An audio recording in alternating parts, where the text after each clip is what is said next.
Hello, I'm Nico Bell. I am a horror and sci-fi author, editor, and book reviewer. Welcome to my YouTube channel. Thank you so much for joining me. I'm going to start a new series where we are going to write a book together. We're going to start with a seed of idea. We're going to come up with something fresh and unique and fun. We're going to go all the way through plot development, character development, through publication, and how to get your book on a shelf. So let's get started with the very first lesson, which is coming up with an idea. Now, you may already have some ideas, which is fantastic, but if you don't have any ideas, let me try to give you some pointers on how to get the creative juices going.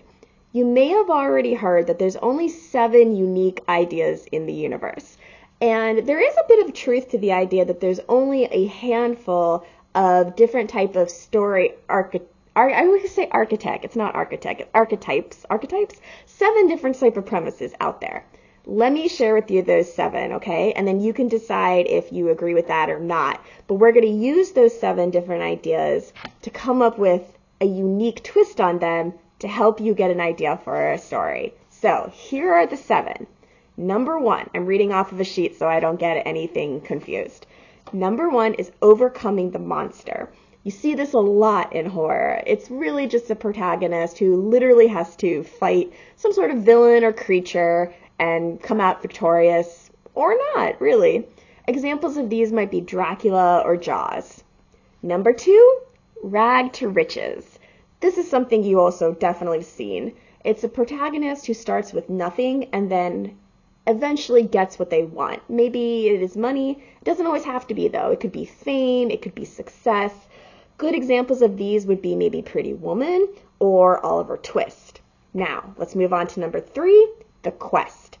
Perfect for sci-fi and fantasy. Obviously, things like Lord of the Ring, The Never-Ending Story.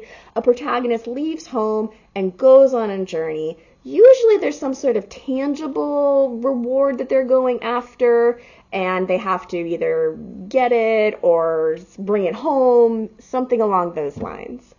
Number 4, and one of my favorites, is the home again story type. This has a character who leaves home, has some sort of emotional journey, brings back that wisdom and knowledge and applies it back to their home. Now, things can go well, things can go not well. It could be something like Sweet Home Alabama that has a fun romantic twist. It could be something like It Chapter 2. So however you want to take that spin, the idea is that they leave home, they have an experience, they bring the knowledge back. Now we go to the comedy happy ending. Not every comedy has a happy ending, but that sort of leads more into a tragedy. Comedy happy endings do have that joy and that fun and that lightheartedness, and things like, the When Harry Met Sally, The Princess Diaries. The protagonist has a levity to them and a joy to them and silliness and comedic aspect. You can apply this to horror as well. Shaun of the Dead, I think, would be a comedic with a pretty happy ending, I would say, relative to horror. And then you have the next on the list, which is the opposite, which is the tragedy, which we see a lot in horror. The protagonist basically has some sort of major flaw or issue that leads to tragic event after tragic event. Nothing is going to go right for this character. You might think of like a classic like The Portrait of Dorian Gray or something like Sinister. Nothing is going to go well. And then finally you have the rebirth. This you see a lot of in Christmas movies and holiday movies where a character has some sort of like epiphany, undergoes a transformation, usually emotionally, where they end up with some sort of revelation that they didn't have at the beginning. So you could see that in It's a Wonderful Life. That's a great example. Those are the 7 sort of core story ideas that if you were to make a list of your top 10 movies or books, you could probably filter them into one of those basic ideas. But we want to come up with a story that takes a basic idea and twists it on its head into something fun and unique and creative. So how do we do that? Well, I recommend, and this is going to be different for everyone, but I recommend with new writers especially, that you kind of stick within your wheelhouse to begin with. You stick with the things that you are very comfortable and confident in, and things that make you unique, the lived experiences you have that you can showcase that don't require a lot of research. Because especially if you're new. When you get into the mechanics and technical aspects of writing plots and character developments, it can get a little overwhelming. It can get a little intense. It can get time consuming. And so if you already have all the research inside of you, that's kind of one thing you're taking off your plate. So in order to come up with the ideas of what you really can bring to a book, I recommend doing some free writing. Ooh, got a little blurry. I recommend doing some free writing. Set a timer, I don't know, maybe 5 minutes. Turn off that little self-editor inside of you and write a list of everything that you have experienced, things that make you unique. Maybe you've lived overseas, maybe you're in the military, maybe you're a mom of twins or just a mom that with one kid, maybe you've had some medical scares.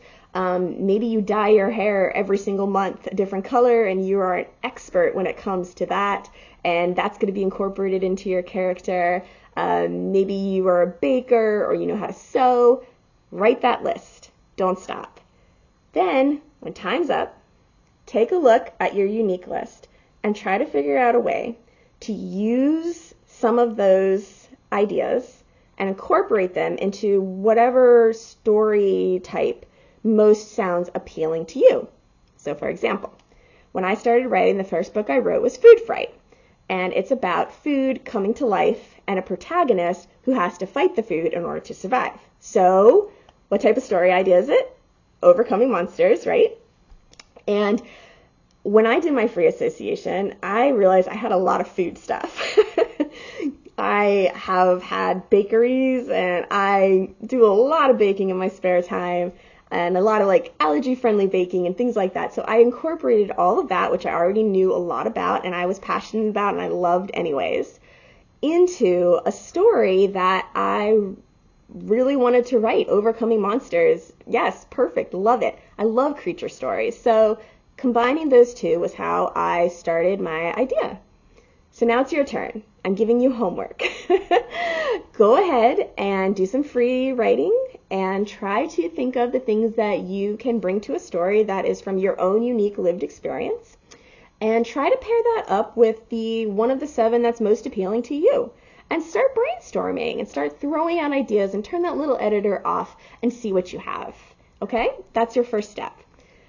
From there, in the future, we're going to talk about how to turn that into a story question and a premise, how to take that and turn it into characters, into a plot, and then how to do editing, publishing, all that good stuff. So, thank you for coming on this journey with me. You have your homework. If you have any questions at all, please let me know, and happy writing.